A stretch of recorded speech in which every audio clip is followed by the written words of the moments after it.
Efeso, ika-4 na kabanata. Kaya't ako, na isang bilanggo dahil sa Panginoon, ay nakikiusap sa inyo na mamuhay kayo gaya ng nararapat sa mga tinawag ng Diyos. Kayo'y maging mapagpakumbaba, mahinahon, at matyaga. Magparaya kayo dahil sa inyong pagmamahal sa isa't isa. Sikapin ninyong mapanatili ang pagkakaisang mula sa Espiritu sa pamamagitan ng kapayapaang nagbubuklod sa inyo. May iisang katawan at iisang Espiritu, kung paanong may iisang pag-asa na para doon kayo'y tinawag ng Diyos. May iisang Panginoon, iisang pananampalataya, at iisang bautismo, iisang Diyos at Ama nating lahat. Siya ay higit sa lahat, kumikilos sa lahat, at mananatili sa lahat. Ang bawat isa sa atin nakatanggap ng tanging kaloob ayon sa sukat na ibinigay ni Kristo. Ganito ang sinasabi ng kasulatan. Nang umakyat siya sa kalangitan, nagdala siya ng maraming bihag at nagbigay ng mga kaloob sa mga tao. Anong ibig sabihin ng umakyat siya? Ang ibig sabihin niyan ay bumaba muna siya sa mga kailalimang bahagi ng lupa. Ang bumaba ay siya rin namang umakyat sa kaitaasan ng kalangitan upang mapuno ng kanyang presensya ang buong sangnilikha. At binigyan niya ang ilan ng kaloob upang maging mga apostol, ang iba namay mga propeta, ang iba'y mga ebanghelista, at ang iba'y mga pastor at mga guro.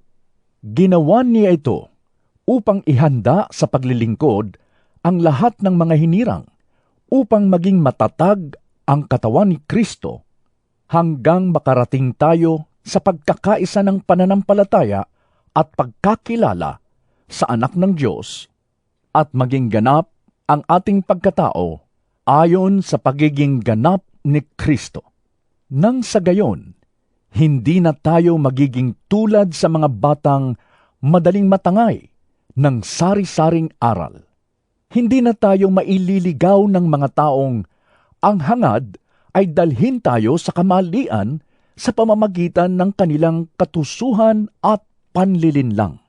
Sa halip, sa pamamagitan ng pagsasalita ng katotohanan sa diwa ng pag-ibig, tayo'y dapat maging lubos na katulad ni Kristo na siyang ulo nating lahat.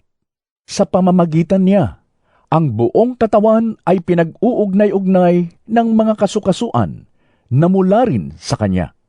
At kung maayos na gumaganap ng tungkulin ng bawat bahagi, lumalaki ang katawan at pinapatatag nito ang sarili sa pamamagitan ng pag-ibig. Sa pangalan ng Panginoon, binabalaan ko kayo. Huwag na kayong mamuhay tulad ng mga hindi sumasampalataya. Walang kabuluhan ang kanilang iniisip at wala silang pangunawa. Dahil sa kanilang kamangmangan at katigasan ng ulo, wala silang bahagi sa buhay na kaloob ng Diyos. Sila'y naging alipin ng kahalayan at wala na silang kahihiyan. Wala na silang inaatupag, kundi pawang kalaswaan. Hindi ganyan ang natutunan ninyo tungkol kay Kristo. Napakinggan na ninyo ang aral ni Jesus at natutunan na ninyo ang katotohanang nasa Kanya. Iwan na ninyo ang dating pamumuhay. Hubarin na ninyo ang inyong dating pagkatao na nasisira dahil sa masasamang pagnanasa. Magbago na kayo ng diwa at pag-iisip. At ang dapat ninyong isuot ay ang bagong pagkatao na nilikhang kalarawan ng Diyos at nahahayag sa matuwid at banal na pamumuhay ayon sa katotohanan.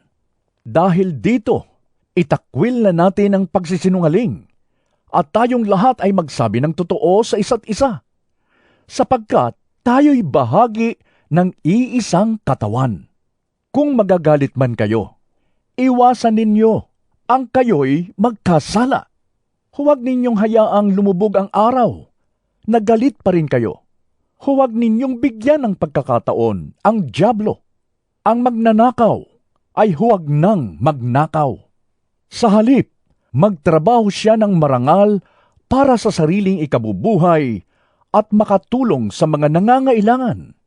Huwag kayong gumamit ng masasamang salita, kundi iyong makapagpapalakas at angkop sa pagkakataon upang makapagdulot ng mabuti sa mga nakakarinig. At huwag ninyong saktan ang kalooban ng Espiritu Santo, sapagkat siya ang tatak ng Diyos sa inyo, ang katibayan na kayo'y tutubusin pagdating ng takdang araw. Alisin na ninyo ang lahat ng sama ng loob, poot at galit. Huwag na kayong mambubulyaw, manlalait at mananakit ng damdamin ng kapwa. Sa halip, maging mabait kayo at maawain.